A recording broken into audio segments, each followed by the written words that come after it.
We're recording this TYTSports on the day that Derek Jeter is scheduled to play his final home game in Yankee Stadium after 20 years as the shortstop of the New York Yankees.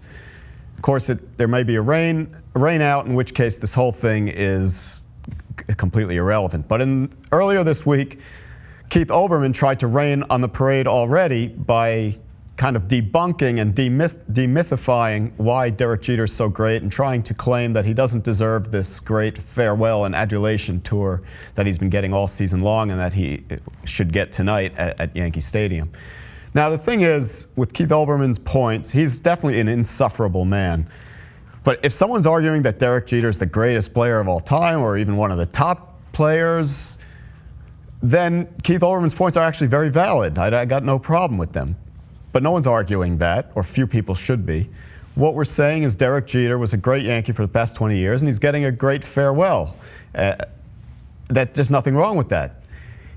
First of all, statistically, Olbermann does a great job in arguing why Derek Jeter is just mediocre. But the fact is, Derek Jeter is the Yankee all-time leader in games, at-bats, hits, doubles. That alone deserves a grand farewell for the New York Yankees, who have such a rich tradition of great ball players. He's top of the list in those important categories. Well, also, it's not just statistical, and it's not just longevity. It's not just all the things that Olbermann talked about. For whatever reason, Derek Jeter was beloved in New York by the media, by the fans, by the players, by the other teams. That's why he's getting this grand farewell tour like Mariano did in all the stadiums, from all the other teams, from the league, from the team itself, from the fans.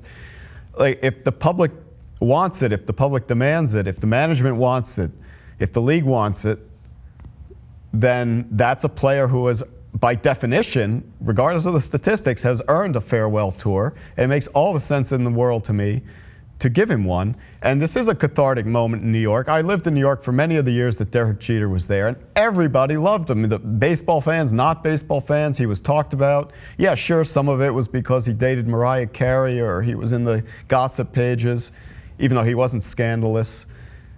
But so the public loves the guy, and he's leaving after 20 years. 20 years is a lifetime for some baseball fans. You want to have a closing moment. So, you know, you're very clever, Keith Olbermann, and your arguments are right, but you're missing the whole point. And I would like to be watching tonight, or either in person or on TV, if it happens, for the Derek Jeter goodbye and how Joe Girardi's going to orchestrate it. I don't know if we're going to get that chance, but Derek Jeter has definitely deserved a grand farewell. I agree with you on almost all those points. The farewell tour in itself is completely ridiculous. You know what a good farewell tour for Derek Jeter is? His last 3 games at Yankee Stadium, you do something for those 3 days. But every single stadium you go to, starting back in May, it's Derek Jeter's last game in the Trop in Tampa Bay. It's his last game in Kansas City Royals. And like, they're giving him gifts and gift baskets. That's completely over the top. And I agree with Olbermann on those points. But like what you were saying, no, if you're trying to argue that Derek Jeter is the greatest player of all time, but that's not the point. Like, he's not the greatest player of all time. And the whole idea that you're going to call somebody overrated who's going to be a surefire Hall of Famer, there's no one in the Hall of Fame. Is there really anybody in the Hall of Fame that is overrated? No. It's not why the Hall of Fame was even put out there. But it's really hard to say that Derek Jeter is an overrated player when he has more hits than any other shortstop in history. Yes, his defensive statistics are atrocious, and almost every other shortstop in the last 20 years could have replaced him defensively. But then are you going to tell me that you would rather have Andrelton Simmons, who's a Gold Glove shortstop for the Atlanta Braves, who cannot hit for shit, or Derek Jeter, someone who is obviously a leader in the clubhouse, and people, I think, don't understand how important that really is. A veteran who's been playing on the same team for so many years.